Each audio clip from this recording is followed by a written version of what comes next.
നിങ്ങളുടെ ഫേവറേറ്റ് സീരിയലുകൾ ടിവിയിൽ വരുന്നതിന് മുൻപേ സൺ നെക്സ്റ്റ് ആപ്പിൽ കാണാം. ഇനി എല്ലാവർക്കും മുൻപേ കാണൂ. ഇപ്പോൾ തന്നെ സൺ നെക്സ്റ്റ് ആപ്പ് ഡൗൺലോഡ് ചെയ്ത് സബ്സ്ക്രൈബ് ചെയ്യൂ.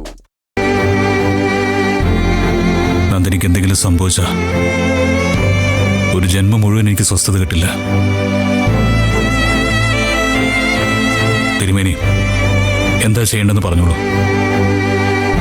പ്രാർത്ഥിക്കാനും അനുഷ്ഠാനങ്ങൾ നടത്താനും ഒരാൾ തയ്യാറാകുമ്പോൾ പിന്തിരിപ്പിക്കാൻ പാടില്ലെന്നാണ്.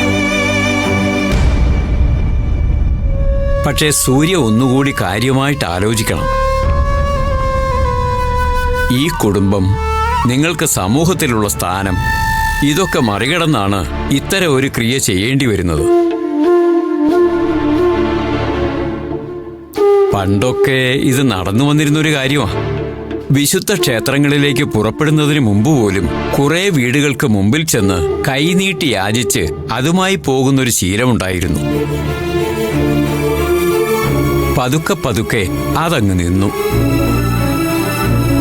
എങ്കിലും ഇപ്പോഴും ഒറ്റപ്പെട്ട ചില സ്ഥലങ്ങളിൽ അങ്ങനെ നടക്കാറുണ്ട്. തിരുമേനി നേരത്തെ പറഞ്ഞ പോലെ ഇതിന് പ്രതിവിധി എന്തെങ്കിലും ഉണ്ടെങ്കിൽ നമുക്കത് ആലോചിച്ചാലോ? ഞാൻ ചെയ്യാം. പൂർണ്ണ മനസ്സോടെയാണ് ഞാനിത് പറയുന്നത്. എങ്ങനെയാണ് ചെയ്യേണ്ടതെന്ന് പറഞ്ഞു തന്നാൽ മാത്രം മതി. ക്ഷേത്രമുറ്റത്ത് യാചകരുടെ കൂടെ ഇരുന്ന് ഭിക്ഷയെടുക്കുക. കിട്ടുന്ന പണം കൊണ്ട് 5 പേരെ കാൽ കഴുകി ചൂട്ടുക. കാൽ കഴുകി ചൂട്ടുന്നത് ആരെയും ആകാം.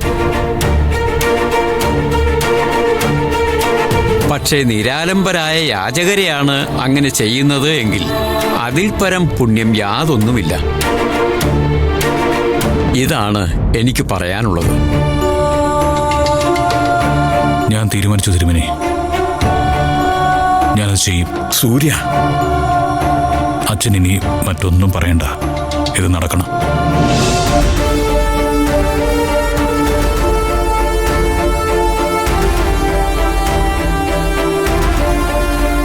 തിരുമേനി, അവനങ്ങനെയൊന്നും. ആശങ്ക നമുക്ക് മനസ്സിലായി. സൂര്യ അങ്ങനെ ഒരു കർമ്മം ചെയ്യാമെന്ന് പറഞ്ഞത് നമ്മയെ അത്ഭുതപ്പെടുത്തി. അവന്റെ കാര്യങ്ങൾ അങ്ങനെയാ. ഒരു തീരുമാനം എടുത്താൽ പിന്നെ അതിൽ നിന്ന് പിന്മാറില്ല. പക്ഷേ ഈ കുടുംബത്തിന്റെ അവസ്ഥ തിരുമേനിക്ക് നന്നായിട്ട് അറിയാലോ. നന്ദിനി ഇവിടെ തുടരുന്നത് തന്നെ വലിയൊരു ബാധ്യതയായിട്ടാ പത്മയും മറ്റുള്ളവരും കാണുന്നത്.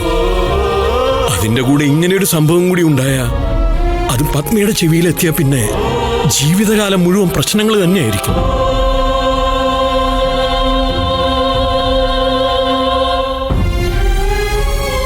ഇതിന് പരിഹാര മാർഗങ്ങൾ വേറെ എന്തെങ്കിലും ആലോചിക്കണം.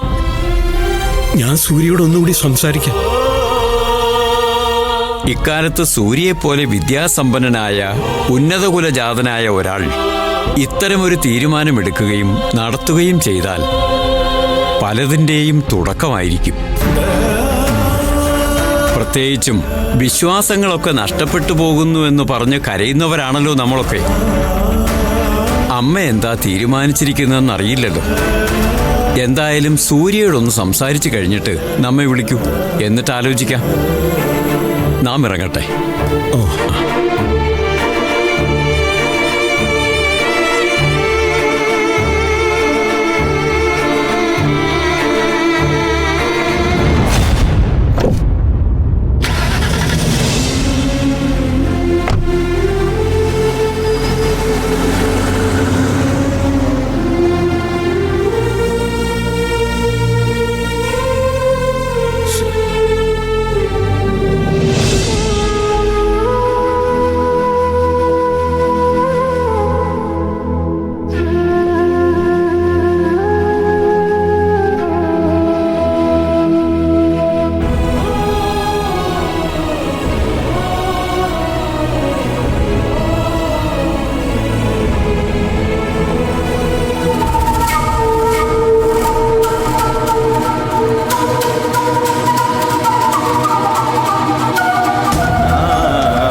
പറയുന്നേ? ഏട്ടനെ പോലെ ആൾക്ക് അത് എങ്ങനെ ചെയ്യാൻ കഴിയും? ഞാൻ ചെയ്തിട്ടേ ഫലമുള്ളെന്നല്ലേ തിരുമേനി പറഞ്ഞത്.